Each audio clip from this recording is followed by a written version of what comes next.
आज हम इजराइल में युद्ध और राजनीति की बात करेंगे और आपको इस युद्ध के आसपास जियोपॉलिटिक्स जो है उसे समझाएंगे।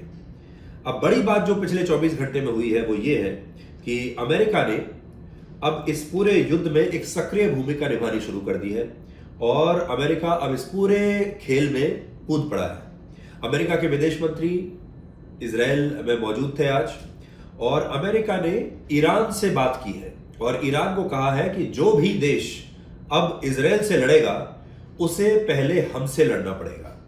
इसलिए अब ऐसा लगता है कि ईरान पीछे हट जाएगा।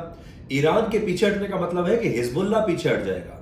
इसका मतलब यह है कि जो अलग अलग फ्रंट खुल रहे थे इजराइल के चारों तरफ, वो फ्रंट अब धीरे धीरे बंद हो जाएंगे और इन फ्रंट्स के बंद होने का मतलब यह है कि गाजा का जो फ्रंट है अब वो पूरी तरह से खुल जाएगा। और इसका मतलब क्या है? इसका मतलब यह है कि अब इजराइल की सेना गाजा को पूरी तरह से बर्बाद करके छोड़ेगी। गाजा के जो लोग हैं वो बिल्कुल घिर चुके हैं और कैसे घिरे हैं देखिए।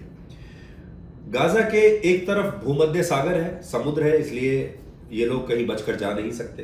दूसरी तरफ इजराइल की सेना खड़ी है, दूसरी तरफ इजराइल है जो उनके खून का प्यासा है और तीसरी तरफ इजिप्ट है।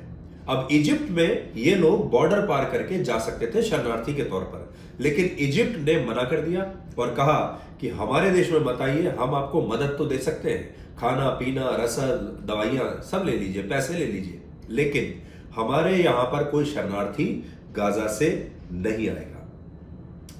अब देखिए हमारे देश के लिए सीखने वाली बात, इजराइल ने वहां पर इस युद्ध काल में एक यूनिटी गवर्नमेंट बनाई है, यानी एक वॉर कैबिनेट बनाई है और इस युद्ध को लेकर सारे बड़े फैसले ये वॉर कैबिनेट करेगी। और यूनिटी गवर्नमेंट क्या होती है? एक ऐसी सरकार जिसमें सभी दल शामिल हैं, ऐसी सरकार जिसमें सत्ता पक्ष भी है, विपक्ष भी है, जो उनके सहयोगी दल हैं, सारे दलों ने मिलकर एक यूनिटी गवर्नमेंट बनाई है। क्या भारत में ऐसा हो सकता है? कभी आप सोच सकते हैं कि भारत में आपातकाल कोई ऐसा आ जाए युद्ध के जैसा और उसमें कांग्रेस और बीजेपी दोनों मिलकर एक नया कैबिनेट, एक नई सरकार बना ले? लेकिन इजराइल ने यह काम किया है।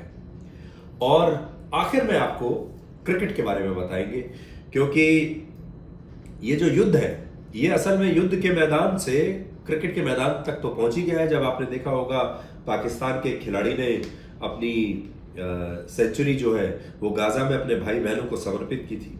अब बड़ी बात यह है कि पाकिस्तान का अगला मैच है भारत से, वो है शनिवार को। अगर पाकिस्तान शनिवार को भारत से जीत गया तो क्या होगा? उस जीत को पाकिस्तान किसे समर्पित करेगा? क्या गाजा के लोगों को समर्पित करेगा? क्या हमास को समर्पित करेगा? क्या भारत के जो दुश्मन हैं, आतंकवादी हैं, उनको समर्पित कर सकता है? तो क्या होने वाला है? भारत अगर जीत गया तो शायद भारत के लिए तो ये एक खेल है, भारत कहेगा कि हमने अच्छा खेला, ये एक this is just another match. लेकिन पाकिस्तान के लिए ये मैच नहीं है, पाकिस्तान इसे युद्ध की तरह खेलेगा। इसलिए 2 दिन पहले ही आज हम आपसे सोचने के लिए कह रहे हैं कि भारत पाकिस्तान के मैच में अहमदाबाद में अगर पाकिस्तान जीत गया तो क्या होगा? क्या वो इसे इस्लाम की जीत बताने लगेगा? ये अभी से आप सोच कर रखिएगा। तो मिलते हैं आज रात 9 बजे ब्लैक एंड व्हाइट में आज तक पर।